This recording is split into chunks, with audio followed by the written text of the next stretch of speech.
Signs and symptoms of depression usually include something like a depressed mood. But don't be fooled. Sometimes you don't have to feel really sad or emotional all the time. Sometimes people are more anxious. They can feel overwhelmed. Other symptoms that people will feel, a loss of focus or concentration. They can't seem to stay on task.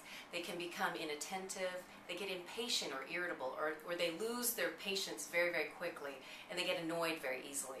Other things that can happen is that it can affect the appetite. For some people that actually can be overeating, comfort eating for example, but most people will feel a loss of appetite and can sometimes have weight loss. And the most important thing to remember about all these symptoms is that it starts to affect your relationships and your work performance or your school performance or how you're interacting with your family or your friends. As far as people being more prone to depression, I think, I can't say whether it's men or women. I think probably in my practice it's more women. And certainly the older I think people get, that they're more prone to it. But I've seen it at all ages, 20s, 30s, 40s, 50s. And the elderly are also quite susceptible to depression, and we can't forget that.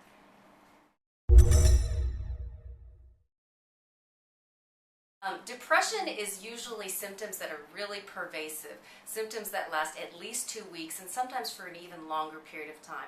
And as we talked about earlier, one of the things that you got to be looking for is when it starts affecting your own outlook on life, your own personal outlook on yourself, and it affects your family relationships or relationships at work. So those are times where I ask people to come and see me and talk to me about it, because then maybe we need to do an intervention.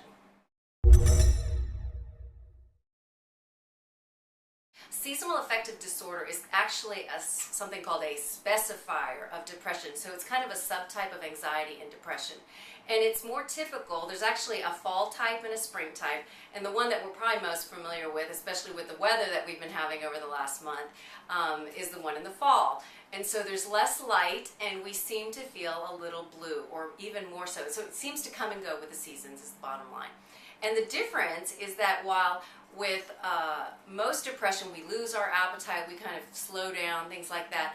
With seasonal affective disorder, sometimes you can feel just super tired. It can increase your appetite to where you're eating when you don't really need to. And interestingly, it tends to respond to light therapy. And so for some people, it just means you need to get a little bit more sunshine. Now, there's actually some therapies where you can actually get a prescription for light therapy, and I'm not very familiar with that. But from my reading, I found that that is actually an option that can be pursued.